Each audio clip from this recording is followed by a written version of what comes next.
no es la original, es San Jerónimo de Cotalba por el poblado Mudéjar de Cotalba. Pero Cotalba realmente quiere decir cota, elevación o montículo, y alba, blanco. Nos fijamos con la parte alta de la torre. Piedra blanquecina, ¿la vemos? Aquí todo tiene este color. El edificio está hecho con este tipo de piedra.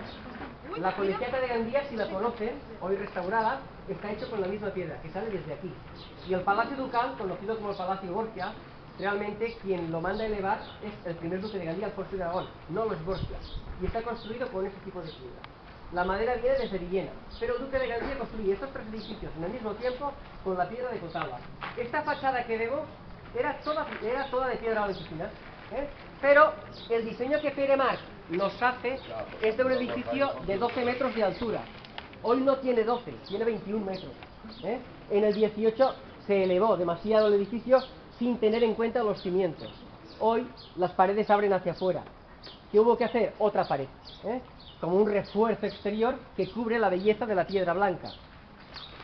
Y aquí nos fijamos estos arcos a punto de caer ya por el paso de los años. Aquí había una escalera muy parecida a la que hay en el Palacio Ducal Borgia, en el patio de armas. Escalera que tuvo que ser quitada porque la pared de la iglesia se venía abajo por aquella sobreelevación y hubo que apuntalar con estos contrafuertes. Y bien, a la iglesia entraremos por otra parte, pero si nos fijamos en la entrada, el pórtico es relativamente austero, no hay casi decoración. Si nos fijamos en la parte baja, vemos que la piedra está rota.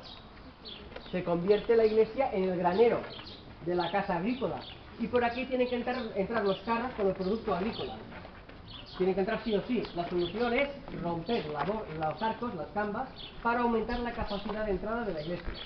Y en la parte alta había una imagen de San Jerónimo. En la guerra civil es conocido por todos que si quedaba algún recuerdo religioso era de vida. Son agresiones modernas. Y ahora vamos a pasar por el pórtico principal.